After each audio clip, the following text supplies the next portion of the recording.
They're coming tantalisingly close. I've got six. I knew it was only a matter of time. Well, we found our first otter, and I'm very excited at the prospect. So the guy in the hat is here. Oh my God. Oh my God.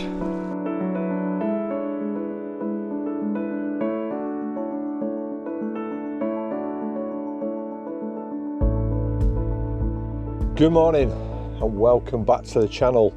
So today I'm going on Mull Charters and I'm very excited at the prospect. I always really enjoy a trip on Mull Charters. It's a chance to get really up close and personal with white-tailed sea eagles, and it always produces some fantastic opportunities for photographs. However, I've done this trip countless times now and I've got those stereotypical shots of the white-tailed eagle just about to hit the water to grab the fish off the water surface. And I've achieved that. I've got those shots, and although the light today is looking like it's going to be absolutely sensational, I've decided I'm going to do things a little different today. So what I'm going to do, normally I think the optimal focal length for shooting white-tailed eagles from Mull Charters is 300mm. And I use a 70-200 with a 1.4 teleconverter on it. Today I'm going to do things differently. I'm going to shoot 400mm. I'm going to shoot 400mm and I'm looking for those tight crops. So I accept that I'm going to clip the wings. I'm not going to be able to get the full bird in the frame as it's coming in to take the fish off the surface. But I've got those shots, so I'm going to do it in a little bit of a different way. And I'm looking for shots where I've got the head and that beautiful big broad beak and the talons sticking out, and something that's a little bit more creative and a little bit different from the norm. So if that interests you, and if you're interested to see if I manage to achieve that, come along for the journey and see what I see. Now, I absolutely love the walk down to the boat, and I know that's probably going to sound a little bit crazy, but I love the anticipation of it. All wildlife photography trips come with an element of uncertainty. Nothing's guaranteed. But I think when you're on a Mull Charters trip, you're probably as close to guaranteed as you're going to get.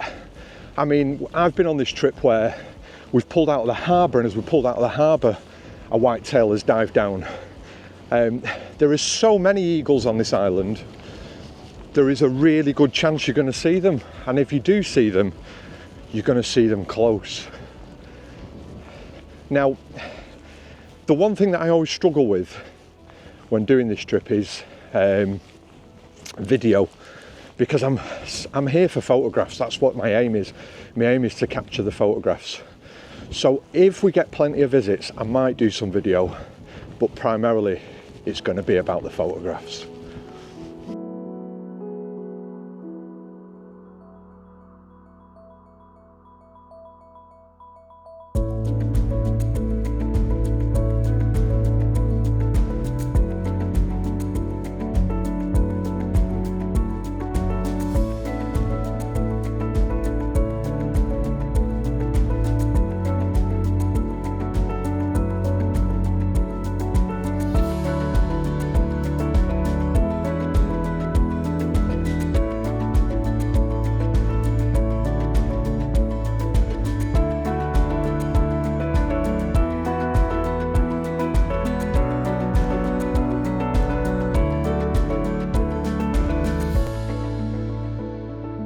Safety briefing done and we are on our way.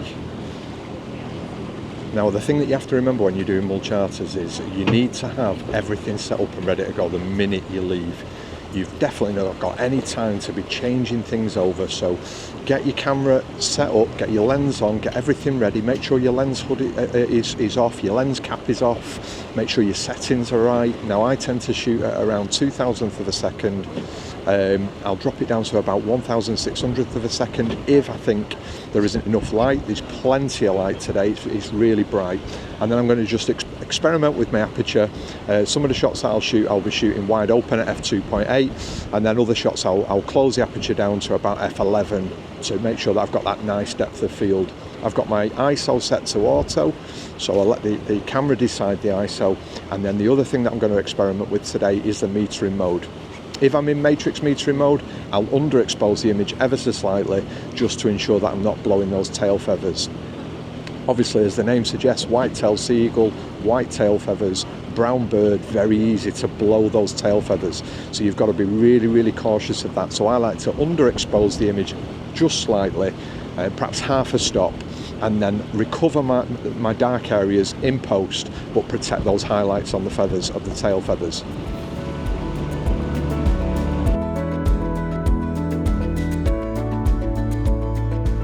So as I said, only just come out of the harbour and we've got our first whitetail. It's currently being mobbed by some common terns, which is quite comical because they are absolutely tiny by way of comparison. It's getting lower now, so I'm going to get my camera ready, get myself ready to take some photographs. Epic, epic already.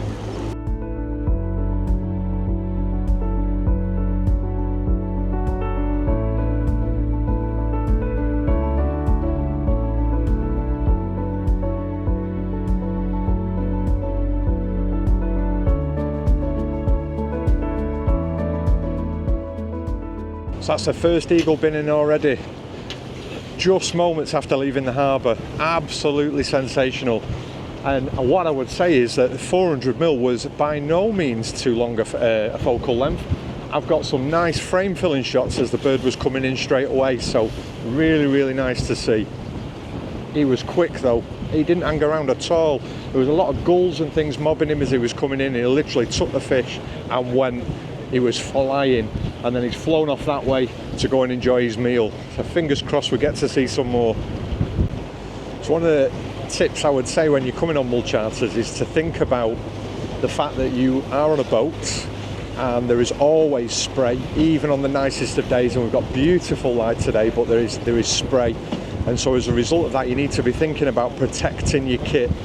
So I've got a Wildlife Watching Supplies cover that's 100% waterproof and will keep my kit nice and dry, but at the same time I'm mindful of keeping the lens away from the direction the boat is travelling in.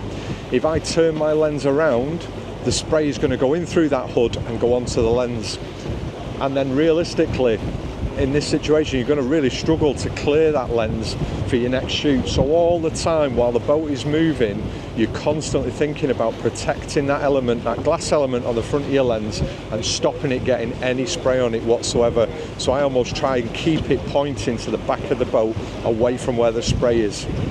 And where possible, and I'm not vlogging, I put my hand over the hood just to try and limit any water that might be coming in. But just keeping an eye on the spray is something that's really important. Second tip I'm going to give you is, it doesn't matter how nice the weather is on shore, the minute you get on a boat, it is going to be cold. So you need to dress accordingly. I always come overly prepared for coming on the boat. I've got gloves in my pocket, I've got neck gaiter, I've got a woolly hat if it gets really, really cold. I've got several layers on, big, thick, heavy coat, waterproof trousers. Once you're cold on a boat, it is almost impossible to get warm again. So keep yourself nice and dry, nice and warm, and be prepared for that.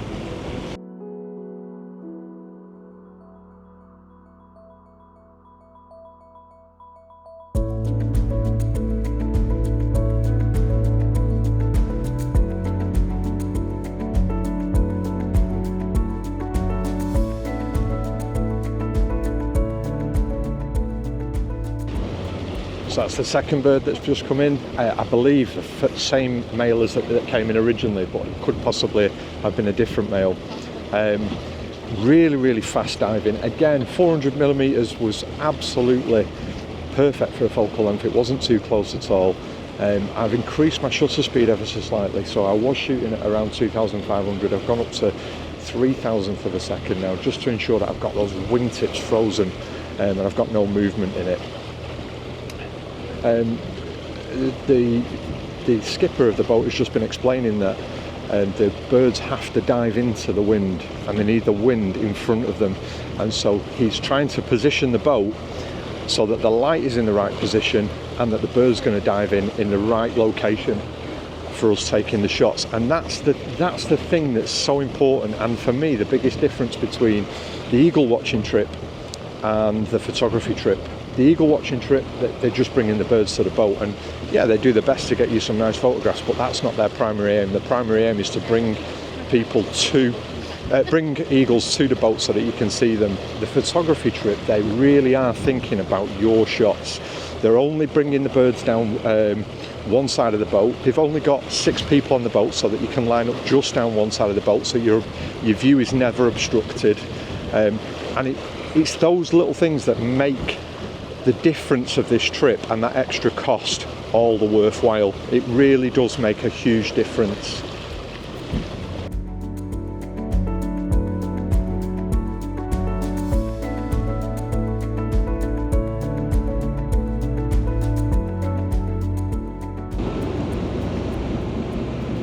Alex has just been explaining that the pair of eagles that we've just been photographing have done something this year that has been unprecedented and never recorded in history before. Last year, the tree that they were nesting in and they had 2 chicks in actually fell down, and one of the chicks was in the nest when it fell down and broke its wing. And the pair this year, instead of laying any eggs, have focused on the chick, and its wing has actually mended, and they've seen the adults feeding a year-old chick on the nest and keeping it going, which is just incredible. Absolutely something remarkable that they would forgo breeding this year and focus on rearing the young that they've already got. I mean, that is absolutely incredible, isn't it? They were saying though that they've not seen the the yearling for a while now, and they're just hoping that it's okay. I just think that is an incredible thing to even hear about. Remarkable birds. So off to a different location now. We're off to my favourite location actually, and that is Loch Nikeel. I think what you get at Loch Nikeel is some absolutely stunning backdrops. And yeah, you can get them nice tight portraits, but as the bird's coming in, you can focus on it, really increase your depth of field to sort of f11 and capture the mountain ranges that sit behind it, particular the mountain ranges of things like Ben More, which is just stunning. The only kind of fly in the ointment is looking ahead. Looks a little bit of cloud cover over Loch Nikeel, whereas it's a lot brighter here. However, that might create some nice diffused light rather than some harsh light. It's not really harsh in all honesty, but some nice diffused light might give a nice even spread of light over the top of the bird. I'm not going to complain. I've had fantastic 2 encounters already, so this can only get better and better. So one of the things I would say about shooting in a longer focal length than I would do normally is you've got to be really precise in tracking the bird. You've got no room for error around the bird, so normally shooting at around 300 millimeters, you've got space around the bird, so you can afford to be less accurate with your tracking. The longer your focal length, the tighter the images around the bird, so you've got less space around the bird, so you've got to be absolutely competent at tracking that bird, because if you don't, that's when you're going to get wings clipped. Now, as I said at the start of this video, I'm actually not concerned about that. I'm looking for some really tight portraits where the eagle fills the frame and I've got nothing around it. But as it stands at the moment, I'm probably getting better shots at 400mm than I would have done if I'd been shooting at 300, 200mm. So I'm really happy with the focal length. You know, the birds are rarely getting close enough to be able to clip wings or anything like that. It's working really effectively.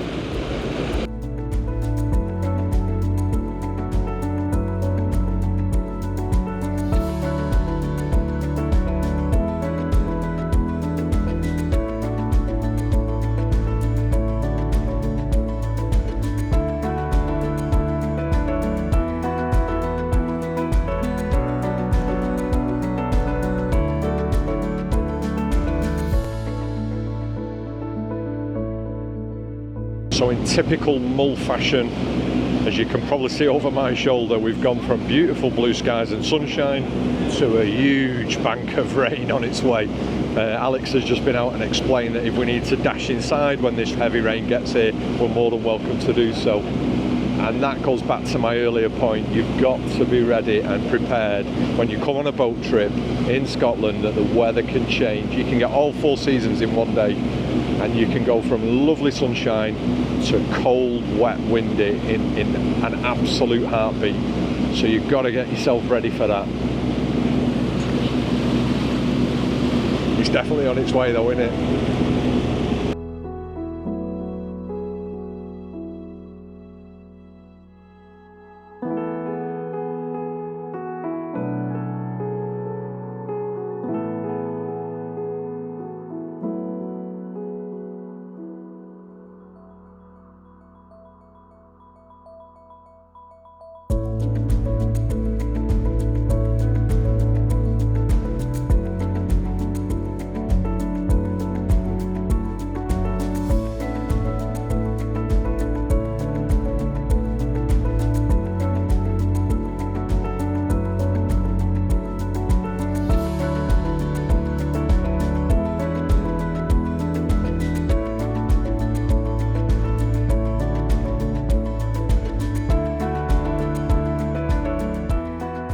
So that's 4 eagles we've had to the boat now, the last being a very large.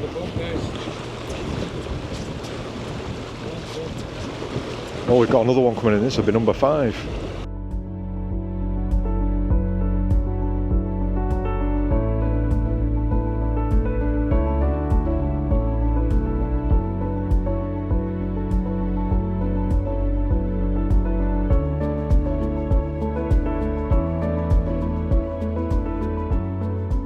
So we just stopped for a quick coffee break and a biscuit, and yet another eagle snuck up on the boat. This one came in really low to the water, almost hugging the water all the way across, and Alex has just been explaining that they do that for a number of reasons.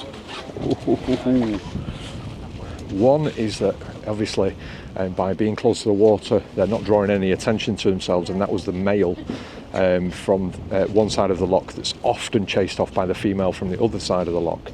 So they'll do it for a stealth reason, but another reason is that when they're close to the water like that, the wind resistance is lower.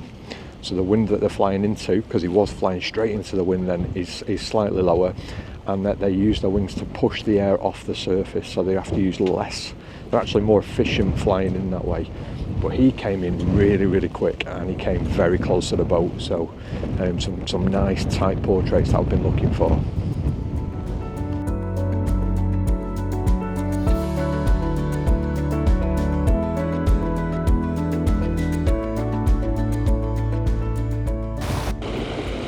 Well, you certainly can't argue with that, can you? 6 visits from 3 birds. Absolutely sublime, coming in really, really close and giving us some fantastic opportunities for photographs. As always, Alex and Blair this time look after you the entire time, constantly talking you through what's happening in front of you, where the birds are going to be when the fish is going in the water, and giving you the absolute best opportunities to capture some stunning photographs of those white-tailed eagles. I did very little in the way of video this time, apologies for that. Maybe I'll pop up a video or 2 from previous visits, but today has been all about the stills. Did I manage to achieve the shots that I wanted to with the 400mm lens? I'll leave that for you to decide. If I got anything decent, I'll pop it up on the screen now for you to see.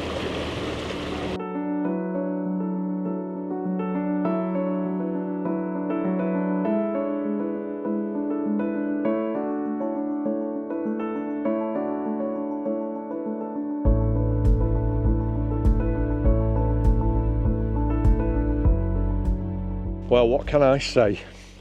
Mull Charters, once again, you have excelled in your expectations and your delivery.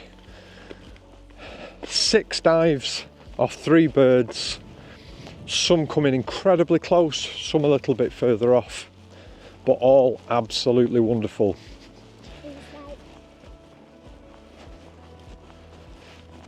It has been the quickest 3 hours you could possibly imagine. It goes in an absolute heartbeat.